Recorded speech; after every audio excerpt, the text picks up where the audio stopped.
Malam pun tiba, terlihat Soyung yang sedang berkemas untuk kabur dari istana. Saat kedua dayangnya Ratu tiba, Ratu berpura-pura untuk tertidur. Setelah dayangnya pergi, Ratu pun melancarkan aksinya, yaitu kabur di malam hari. Itu juga sambil membawa busur dan panah pemberian dari Enbi. Ketika Ratu menyelinap keluar, ia dikagetkan oleh Byong-in. Byong-in mencegah Soyung untuk pergi, tetapi Soyung menolak. Ia mengatakan bahwa dirinya bukan Soyung yang dulu ia kenal.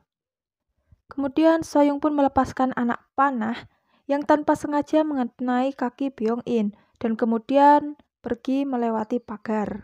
Saat ia melompat dari pagar, ternyata ia melihat kedua dayangnya di depannya. Nampaknya mereka ingin pergi mengikuti sang ratu.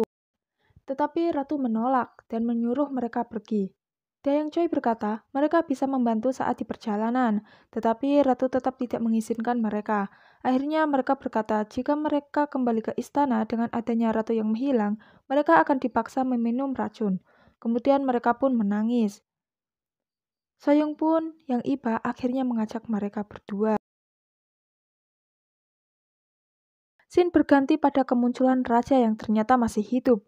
Rupanya ia ditolong oleh orang yang mencurigakan di perdesaan tadi. Rupanya orang tersebut adalah seorang pengumpul ramuan. Saat sedang berbicara, tiba-tiba seseorang memanggilnya keluar. Raja yang curiga, ia pun mengintip mereka dengan membawa parang.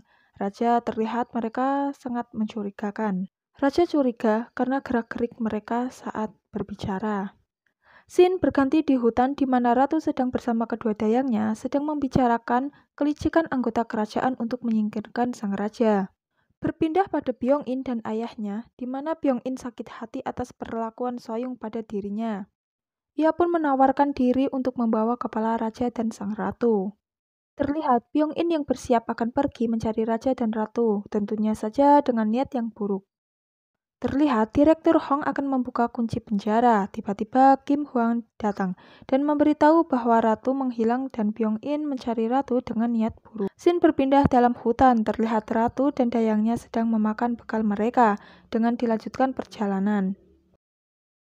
Malam pun tiba. Ratu dan kedua dayangnya pun bersiap-siap untuk tertidur. Kedua dayangnya khawatir dengan Ratu yang tidak pernah tidur di tempat seperti itu. Tetapi Ratu menjawab, ia tidak apa-apa, bahkan ia sudah berkali-kali tidur seperti ini.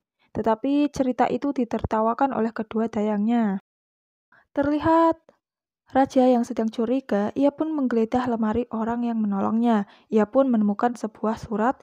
Saat ia mencoba membukanya, ternyata ia terlihat oleh orang tersebut.